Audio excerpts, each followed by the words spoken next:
교수님 그래서 주가 5천 찍는 겁니까? 이게 어마어마한 숫자인데 그럼 이게 달성 가능한지 안 가능한지를 저는 사도 괜찮을 거라고 말씀드려요.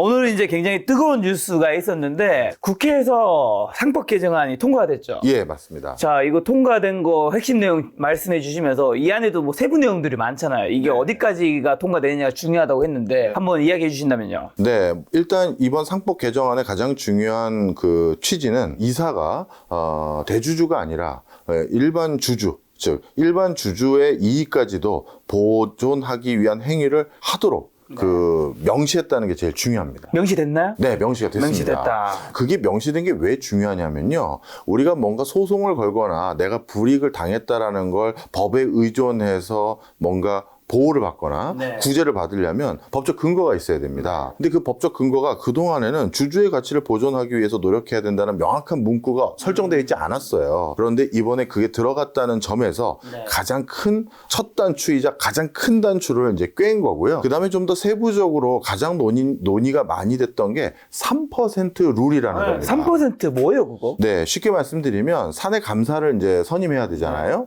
그런데 대주주 같은 경우는 내가 대주주잖아요. 네. 그러니까 감사 선임할 때 그냥 난 지분 제일 많으니까 그 지분 가치만큼 온전히 투표권을 전부 다 발휘하면 감사라는 어떻게 보면 견제 기구가 대주주가 원하는 사람으로 또 선정되는 거예요. 그렇죠.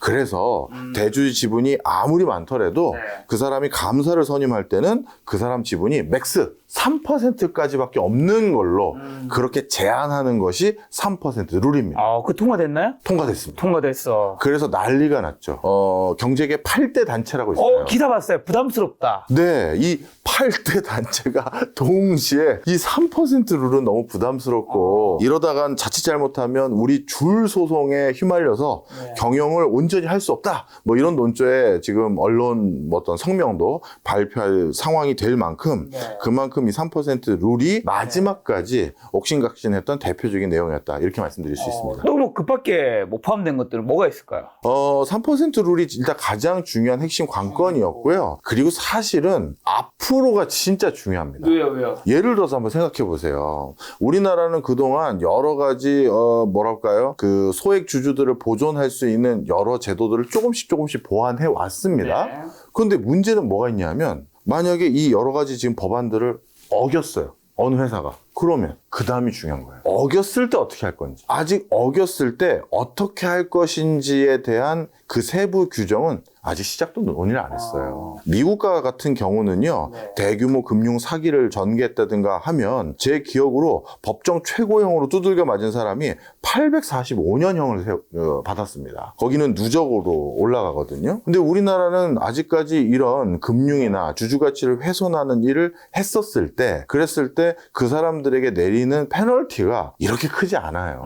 우리 가끔 유튜브에서도 확인하는 거 있지 않습니까? 네. 분명 저 사람 금융 사기로 형을 살고 나온 사람인데 또 TV에 나오네? 유튜브에 나오네? 이런 경우가 있잖아요, 간간이. 우리나라에서는 그런 경우가 너무 많아서 어떻게 보면 이렇게 법안을 새로 강하게 개편해도 어겨도 그만이지 뭐 또 잠깐 형 살고 나와서 하면 되지 뭐 이렇게 생각하는 게 많은데 미국 같은 경우 이런 문구가 있어요. 영원히 시장에서 퇴출. 그러니까 진짜 한 번 잘못하면 원 스트라이크 아웃 제도라고 해서 진짜 영원히 다시는 금융시장에 자본시장에 발 못 붙이게 만들기도 하고요. 그 다음에 그 밖에도 여러 가지 형태의 어떤 페널티가 정말 진짜 폭력적인 수준으로 높습니다. 그 이유도 잠깐 짧게 설명드리면 누군가에게 금융 사기를 했다는 걸 미국은 경제적 살인을 했다고 판단하는 거예요. 왜냐하면 그 돈들은 누군가가 평생 모았던 돈이거나 퇴직금으로 남은 인생을 살려고 모아놓은 돈일 수도 있는데 그걸 가지고 사기를 쳤다? 이건 실질적으로 살인을 했다라고 보는 겁니다. 그렇죠. 그러다 보니까 이렇게 과하다고 우리가 생각할 정도로 엄청난 페널티를 부과하는데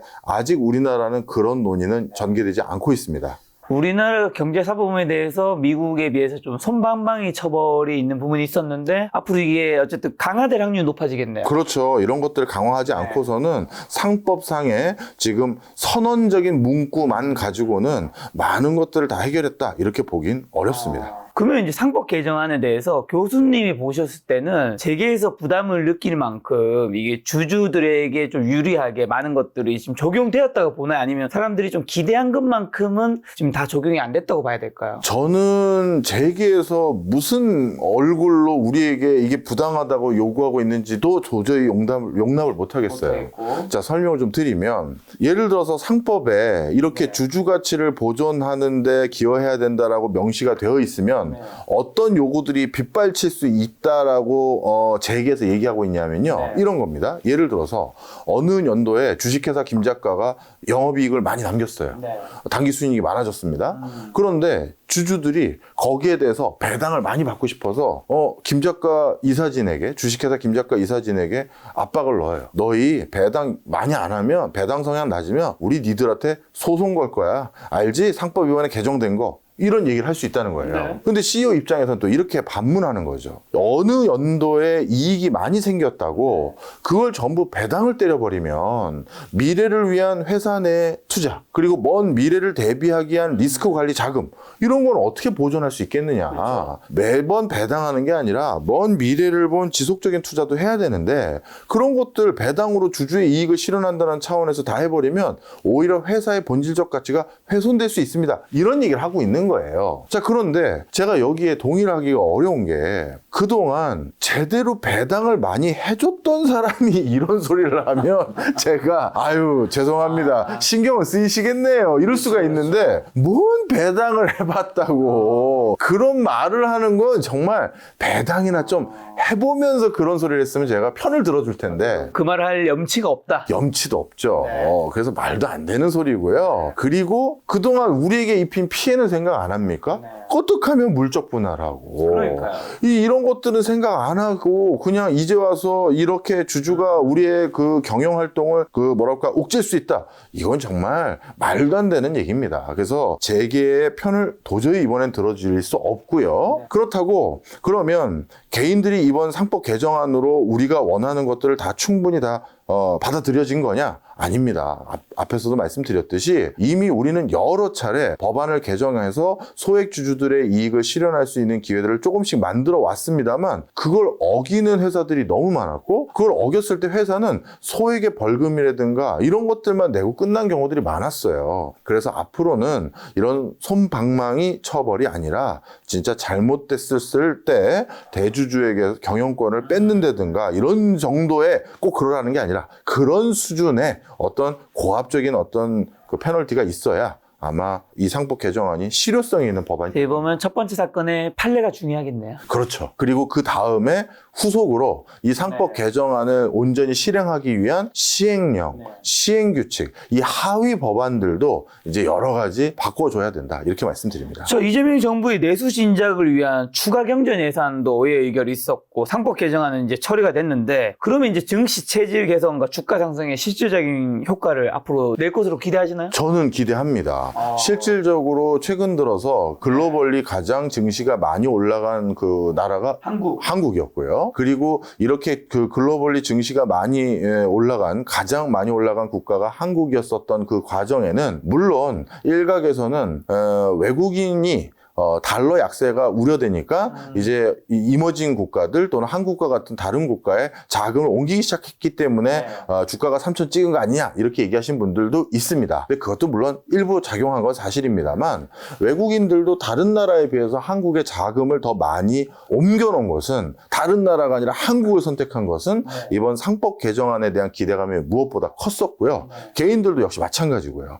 왜냐하면 대통령의 리더십과 그 리더십을 법으로 개정할 수 있는 다수당이 같은 당이잖아요. 그러다 보니까 이거는 뭐 야당과의 합의가 필요하다고 하지만, 그 합의는 어떻게 보면 정쟁이나 소모적인 정치적 분쟁을 없애기 위한 절차였을 뿐이지, 여당이 단독으로 하려면 또 할 수도 있었어요. 자, 그래서 이번에는 이거는 어떻게 보면 예정된 시나리오대로 흘러간 거였기 때문에 많은 자금들이 한국에 올 수밖에 없었고, 우리도 기대감이 많았죠. 자, 그럼 이재명 정부의 정책 수에 기대감이 반영된 관련주는 어디죠, 앞으로? 앞으로 기대감이 기대감이 반영된 네. 여러 주식들 중에는 특히 저는 가장 주목도를 많이 보고 있는 곳이 금융주들입니다. 이미 엄청 올랐어요. 그러니까요. 네.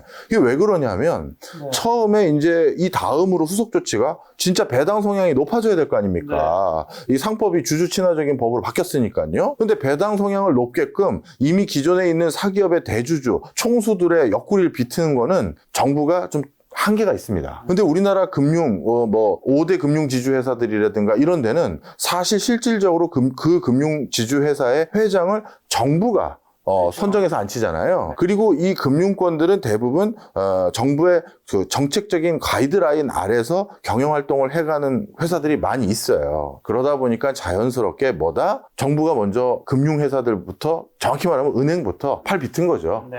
자, 우리 이제 주주 친화적인 정책하는 거 들었지? 배당 성향 니네도 좀 높았던 건 알지만 더 신경 쓰고 앞으로 자사주 소각 적극적으로 시작해. 이 사실이 뻔히 금융부터 총대 멜게 뻔하거든요. 그러다 보니까 이미 시장에선 그런 시계열이 반영이 돼서 금융주 요즘 은행주 대박입니다. 바짝 올랐어요. 자, 지금 찾아보니까 5대 금융그룹은 KB금융, 신한금융, 우리금융, 하나금융, 농협금융이 있네요. 네. 그래서 이런 회사들의 옆구리부터 지금 비틀고 있는 것이다. 이렇게 보시면 되겠습니다. 보니까 그래서 지금 오늘도 주가 보면 KB금융 같은 경우 3%, 신한지주, 우리금융주주, 하나금융주주들이 주가가 굉장히 주식 시총이 무거운데도 많이 올랐네요. 네. 사실 금융주는 이거는 투자하시는 분들에게 약간 팁을 드리면 팁. 저는 개인적으로 어떤 포트를 다 짜서 투자를 했다가 뭐 하나가 이익이 실현되거나 아니면 손절을 해야 되는 상황이 생겼잖아요. 그럼 대부분의 분들은 이걸 현금으로 잠깐 계좌에 놔뒀다가 또 살 거 있을 때 사지 않습니까? 저는 그런데 언제 살 거가 또 생길지 모르니 이걸 현금으로 놔두면 사실 이득이 아무것도 없잖아요. 그렇죠. 그때마다 저는 금융지주 회사를 샀었습니다. 아주 종목을 말씀드리면 기업은행 샀어요. 배당 성향이 좋거든요. 그러니까 현금으로 묶여두는 것보다 어차피 금융주는, 은행주는 주가가 무겁기 때문에 큰 등락도 없어요. 그러다 보니 그냥 배당이나 받아야지 라는 마음으로 샀을 만큼 기존에도 배당 성향이 적지 않은 곳이 은행이었습니다. 그런데 앞으로 이게 훨씬 더 좋아지고 자사주 소각까지 하면 주가까지 올라갈 가능성이 높아지기 때문에 이렇게 급상승을 하고 있는 상황입니다. 금융지주 외에는 혹시 뭐 다른 정책 관련주는 있을까요? 예를 들면 뭐 이 상법 개정안으로 인해서 대기업 지주회사들도 괜찮다고 얘기하신 분도 있어서. 그런데 오늘은 그동안의 어떤 기대치가 많이 이미 전부 다 좀 떨어졌더라고요. 그렇죠. 이미 선 반영돼서 그런지. 근데 그러면 금융지주는 선반영돼서 떨어져야 되는 거 아니에요? 아니죠. 이제 상법이 통과됐으니 자사주 소각이나 이런 거는 반강제적으로 실행을 여기 뭐 시켰죠. 아까 말씀하신 대로 정부의 그렇죠. 입김이 다 하니까. 네. 근데 금융지주는 어찌 보면은 이 그동안에 이제 금융지주가 아니라 일반 지주회사들 이런 회사들은 어떻게 보면 그동안의 기대감이 선반영이 됐다가 좀 빠진 것도 있고 그런 것 같습니다. 그거 가장 중요한 질문이 이거죠. 자, 이제 오늘이 목요일, 내일 이제 이 영상이 업로드 될 텐데 금요일이나 다음 주에 금융지주회사 사도 되는 거예요? 저는 사도 된다고 여전히? 생각합니다. 예. 왜요? 아까 말씀드린 것처럼 자사주 소각이 예정되거나 그게 공지가 되면 그러면 또 올라갈 가능성이 많고요. 지금의 배당 성향보다도 더 높은 배당 성향을 어떻게 보면 정부의 정책에 부합하도록 제시할 수밖에 없는 상황이고, 그리고 지금 실제 금융지주 회사들의 실적에 악영향을 미칠 요소들이 생각보다 별로 없어요. 어떻게 보면 이미 경기는 바닥을 찍었다고 할 정도로 어려워진 상황이었고, 그렇다면 재난지원금 주는 거라든가 아니면 뭐 예를 들어서 지금 수출은 점점 나아지고 있고 반도체 시장도 좀 개선되고 있거든요. 이렇게 경기가 좋아지면 자연스럽게 금융 지주회사들의 실적들도 과거에 좋아졌었습니다. 그리고 부동산 PF 악재도 이미 상당히 털 만큼 털었고요. 그러다 보니 금융 지주회사의 주가가 떨어질 요인이 뭐가 있지? 라는 생각이 들 정도로 앞으로 호재가 좀 더 많아요. 워낙 시총이 큰 거기 때문에 교수님도 그러면 이번에 상법 개정안 통과될 거라 생각하셨나요? 저는 당연히 통과될 거라고 생각합니다. 그럼 이 5대 금융지주 좀 사셨나요, 많이? 저는 앞서 말씀드린 것처럼 기업은행. 원래 그쪽에 하고 계셨어요. 하고 있었는데 이번에는 굳이 그걸 현금화를 잠깐 하는 용처로 기업은행에 투자했던 것이 아니라 이제는 기업은행에다 좀 더 포트를 담아야겠는데 해서 기다렸는데 이건 제 패착이 있습니다. 왜요? 기업은행이 다른 금융지주회사보다 더 올랐어요. 더 올랐어요. 그 이유가 기업은행은 자사주 소각을 많이 할 수 받게 되는 이유를 모 금융 지주회사들을 전문으로 다 취급하는 애널리스트 분이 정확히 설명해 주셨어요. 자사 소각이 쉽지 않다. 예, 왜냐하면 기업은행은 국책은행이잖아요. 그래서 자사주 소각을 해가지고 주주 가치를 보전하는 게 아니라 국가 경제에 돈을 써야 되는 또 다른 게 있거든요. 그러다 보니까 자사주 소각이 적극적일 수가 없는 거였던 거죠. 저는 그냥 습관적으로 기업은행을 그동안 매매를 많이 해왔던 종목이다 보니까 거기다 포트를 더 넣었는데 그거는 제가 놓쳤던 바가 있었던 거죠. 교수님도 굉장히 많은 걸 알고 계시지만 놓치는 포인트는 있다. 많다.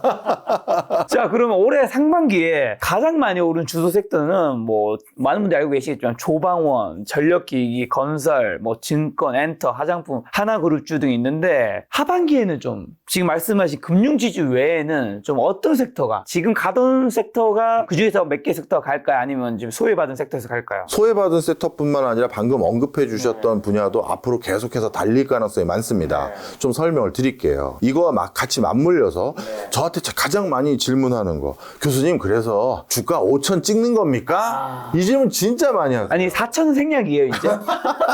그렇네요. 야, 벌써 4천 생략. 아니 무슨 우리나라가 사실 3천도 너무 멀었는데 정부가 바뀌고 난 다음에 갑자기 3천이 되더니 요즘에 4천도 안 하고 5천 얘기를 하고 썸네일에서 보이더라고요. 그러니까요. 3천에서 5천이 가려면 전체 시총이 다시 한 60% 가까이 또 올라줘야 돼요. 이게 어마어마한 숫자인데 그럼 이게 달성 가능한지 안 가능한지를 이제 설명드리기 위해서 이 실제 우리가 그냥 정부 정책 생각하지 마시고요. 투자를 하는 사람 입장에서 복기를 한번 해보겠습니다. 저는 개인적으로 주식 투자를 할 때 3가지 관전 포인트로 그 종목이나 전체 증시를 비교 분석합니다.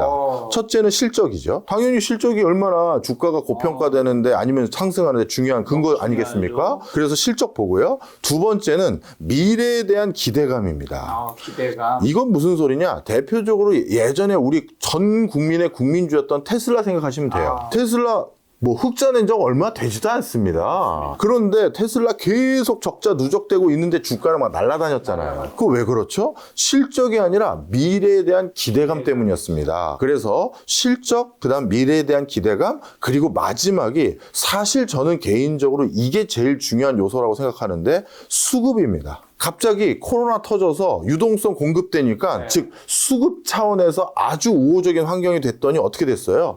악재들이 많음에도 불구하고 주가는 바로 2,000포인트대에서 3,000포인트대로 반등해버리는 거잖아요. 자, 그래서 증시를 전반적으로 살펴볼 때 내가 투자한 종목을 살펴볼 때 그 회사의 실적과 앞으로의 기대감 그리고 그 회사의 실적과 기대감은 달라진 게 없는데 갑자기 수급, 달리 말하면 유동성이 쏟아져서 그래서 올라가는 경우 이 세 가지를 살펴봐야 되는데 자, 먼저 실적 부분을 살펴보면요. 우리나라에서 요즘 실적을 잘 내고 있는 그 주식 섹터들을 보면 방산, 그 다음에 에너지 인프라 쪽, 이 인프라 쪽이 있고요. 그 다음에 반도체도 실적이 좋아지는 회사가 SK 하이닉스를 비롯해서 있죠. 자, 그런데 이런 분야들 가만히 보시면 이게 단기간의 호재가 아니에요. 방산 같은 경우는 지금 러시아 우크라이나 전쟁도 좀 더 길어지는 형국이고요. 중동에서 앞으로 또 다른 불확실성이 높아질 것으로 보여지고 그러다 보니까 또 이들 지역들에 대한 무기 구매라든가 방위 산업에 대한 의식이 고취되면서 한국산 무기 시장에 대한 기대감이 더 높아질 수 있는 상황이고요. 두 번째, 에너지 관련한 인프라라든가 설비 투자들 이런 쪽은 사실 이제 AI는 이제 시작하는 테마인데 이런 것들을 본격적으로 가동하는 데 있어서 반도체만 필요한 게 아니라 전력이 필요하구나 라는 것들이 확연됐고 그래서 우리나라의 변전 설비라든가 심지어 원전 등등까지도 이것 때문에 요즘 주가가 크게 올랐던 섹터가 이쪽입니다. 그 다음에 반도체.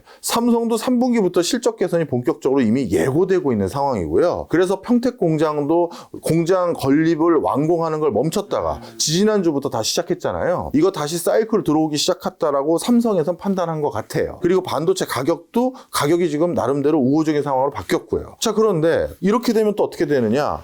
AI 산업이 붐업이 돼서 반도체를 더 많이 쓰고 이런 수요가 생기면 그만큼 또 전력을 더 많이 쓸 것이기 때문에 전력에 대한 인프라, 에너지 인프라에 대한 수요가 늘어날 것이고요. 그 다음에 지금은 우리가 AI를 활용하는 방식이 챗 GPT라든가 퍼플렉시티라든가 화면상에서 사용하지만 바로 2년 뒤부터 테슬라로부터 시작돼서 이제 휴머노이드 로봇, 피지컬 AI를 전 세계 사람들에게 시판한다고 했거든요. 네. 그럼 이 피지컬 AI까지가 도래되고 나면 우리 어떻습니까? 그 피지컬 AI라고 불리우는 휴머노이드 로봇의 헤드는 우리가 일부 놓쳤다 하더라도 네. 100번 양보해서 그 로봇을 제일 잘 만들 수 있는 나라, 그리고 로봇을 이미 제일 잘 활용하고 있는 나라는 대한민국이에요. 따라서 우리나라의 신규 테마주들이 또 형성될 수가 있습니다. 자, 그러면 미래에 대한 기대감과 실적 부분은 나름대로 담보될 수 있는 여지가 많죠. 그리고 미래에 대한 기대감이 또 높아진 환경적인 요인을 지금 어떻게 보면 상법 개정안과 앞으로의 후속 조치들이 점점 더 많이 해줄 거 아니에요. 네.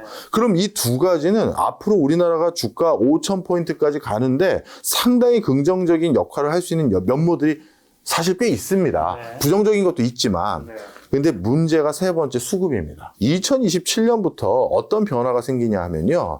아마 이거 시청하시는 분들이 투자한 종목에 우리나라 국장에 투자한 종목들 중에 대부분은 2대 대주주, 3대 대주주가 다 누구냐 하면 국민연금이에요. 그런데 국민연금은 2027년부터 들어오는 돈보다 내보내야 될 돈이 많아집니다. 우리한테 지급해요. 이제는 납부하는 사람보다 돈 받아야 될 사람이 늘어나는 네. 초고령 사회로 진입을 본격적으로 했기 때문이에요. 그럼 2027년에는 3조 원을 줘야 되고요. 들어오는 돈보다 3조 원이 더 많이 나간다는 거예요. 네. 2028년부터는 어떻게 되느냐? 한 8조 원까지 늘어나요. 그리고 앞으로도 계속 지속적으로 증가 추세입니다. 그러면 우리나라 증시의 가장 큰 손이자 가장 유동성을 많이 공급됐던, 다시 말하면 수급을 가장 많이 공급해줬던 주체인 국민연금이 더 이상 그 역할을 못한다?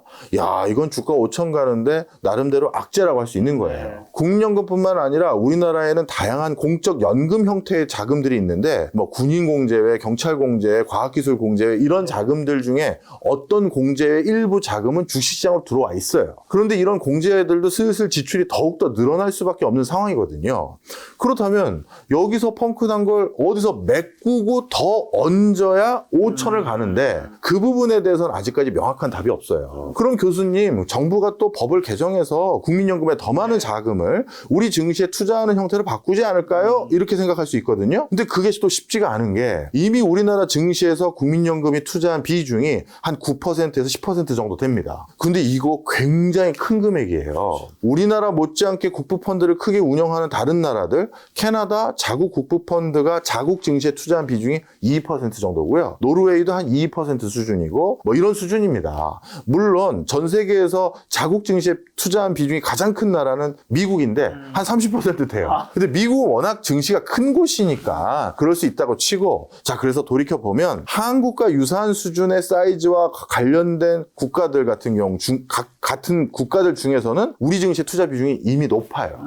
그러면 국민들에게 이제 동의를 구해야 돼요. 국민 여러분, 우리 노후 자금이요, 약간 변동성이 높을 수 있는 네. 증시에, 채권이나 부동산이나 다른 데 말고 우리나라 증시에 더 담을까요? 네. 그러다가 물론 잘못되면 펑크도 날 수 있습니다. 그건 사실이니까요. 그거에 대한 동의도 거쳐야 되고, 그래서 투자 비중을 늘릴 수 있을지 없을지, 이건 아직 미지수거든요. 네. 따라서 후속 조치가 이런 수급적인 부분에 대해서도 뭔가 대안마저 제시할 수 있다면 저는 주가 5천 간다. 너무 개인 바람이었나요? 투표해달라고 해야 될 것 같은. 그 여기서 궁금한 한 가지는 네. 교수님이 저희 채널에 한 두세 달에 한 번씩 오는데 네. 올해 상반기에 코스피 5천 간다는 얘기 안 하셨단 말이에요. 맞아요. 그리고 그 누구도 한 사람이 없어요. 맞아요. 사실 상반기에 코스피 2,200에서 600 사이였는데 네. 갑자기 5천을 이야기할 수 있는 세상이 된 이유가 뭐예요? 일단 제가 지난번에 나왔을 때 이재명 후보가 대통령이 아니었습니다. 네. 그러니 누가 대통령이 될지 몰랐고요. 또 그분의 정책적 공약 중에 이렇게 주식시장 5,000포인트 만들겠다라는 파격적인 수준의 공약까지 만들 줄 몰랐죠. 대통령이 또 말한 거니까. 그렇죠. 따라서 특히 이런 허니문 기간이라고 할 수 있는 정권에서 가장 힘이 셀 때, 그때 이렇게 주식시장을 가장 초기에 또 방문하셨어요. 거래소를. 이런 것들은 우리나라의 여러 가지 정치적 토양, 정책적 토양상 대통령의 지시사항이래라고 했었을 때 그 다음 행보들이 어땠는지 우리 기억을 하지 않습니까? 바로 그런 기대감 때문에 다들 대규모로 말 바꾸기를 한 겁니다. 아니 근데 주식과 부동산이 국민의 가장 주요한 이제 재테크 중 하나잖아요. 네. 그럼 주식이 오르면 뭐 기업도 좋고 개인도 좋고 할 텐데 정부의 이런 노력과 그다음에 이런 목표로 코스피가 5천을 뭐 갈지 안 갈지 몰라 어쨌든 뭐 4천을 간다 하면 이렇게 갈 수 있는 거였어요. 지난 정부들에서는 이걸 왜 안 했던 건가요? 이게 이렇게 쉬운 건가요? 제가 참 안타까운 거예요. 이 상법 개정안에 대해서도 사실 학계에서는 오래전부터 주장해왔던 분들이 너무나도 많았습니다. 많았죠. 3% 룰뿐만 아니라 집중 투표제니 뭐 이런 모든 것들에 대해서 참 찔끔찔끔 아주 단계적으로 조금씩만 전개해 왔어요. 왜 그랬느냐? 전 단연코 말씀드려요. 로비 때문이에요. 기업에. 네, 우리나라에서 가장 힘센 사람들이 누구죠? 저는 대통령이 아니라 대기업이라고 생각합니다. 대기업은 계속 하니까. 그렇죠. 대통령은 길어봤자 5년이 아니라 마지막은 내임덕이니까 3년 반이 끝이에요. 근데 기업은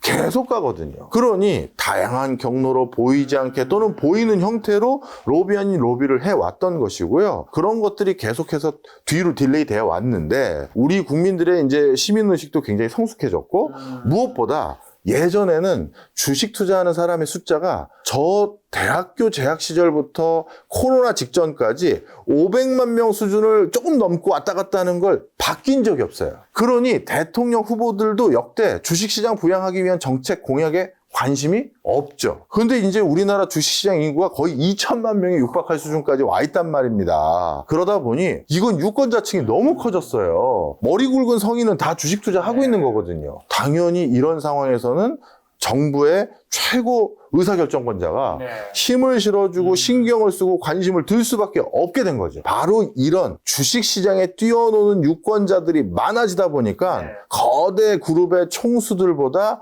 이 유권자들의 목소리에 더 귀를 기울이게 된 겁니다. 그럼 아까 전에 실적과 기대감과 수급이었는데 실적과 기대감이 좋다고 말씀해 주셨는데 몇 달 전에 한국은행에서는 한국경제성장률을 1.6인가 거기서 반토막을 전망치를 발표했단 말이죠. 올해 거를. 그거와 이거는 뭐가 다른 거예요? 네, 설명 좀 드리겠습니다. 우리나라 경제의 성적표를 지금 가만히 보시면 수출에 대해서는 지금 5개월 연속 계속 흑자로 전환돼서 유지가 되고 있고요. 수출 성적표는 점점 견실해지고 있습니다. 근데 반대로 내수와 관련된 내수 소비 동향이라든가 전체 생산량 자체에 대한 생산 지수들은 오히려 떨어져 가고 있어요. 그러면 수출은 잘 되는데 내수 소비가 안 되고 생산의 총량이 떨어졌다는 건 내수와 관련된 것이 위축됐다는 얘기겠죠. 따라서 한국은행의 수치들은 내수 플러스 수출을 합친 우리나라 전체 성적표잖아요. 전체 성적표는 떨어졌습니다. 그런데 전체 성적표는 떨어졌을 때 그 내수가 떨어진 것은 오프라인의 영세 소상공인들, 장사하는 사람들, 가게하는 사람들이 정말 앞이 안 보일 정도로 장사가 안 되는 것이 반영된 거고 수출은 누가 주로 하죠? 코스피에 상장된 회사들이 하잖아요. 근데 거기에 대한 실적은 나름 괜찮은데? 이 소리가 나오고 있는 거죠. 그래서 경기는 이렇게 안 좋은데 코스피가 어떻게 또 3천 대통령 말 한마디로 3천을 가나요가 대통령 말 한마디뿐만 아니라 실적과 미래에 대한 기대감도 혼재되어 있기 때문입니다. 자, 그럼 주식에서 마지막 질문으로 교수님 코스피 5천 간다 얘기하시는 분이니까 뭐 사야 됩니까? 뭐 사냐고요? 코스피 5천 가면 그냥 만약에 지금 3천 포인트인데 그러면 그냥 코스피 추종하는 지수를 사도 괜찮죠? 그대로도 그걸 얼마를 먹는 거예요? 60%를 먹는 건데. 하지만 언제나 우리는 이제 비교해서 더 오르는 걸 사고 싶어 하니까요. 현금 한 5천만 있는 분들은 뭐 사야 될까요? 고민해보고 다음에 알려드리겠습니다.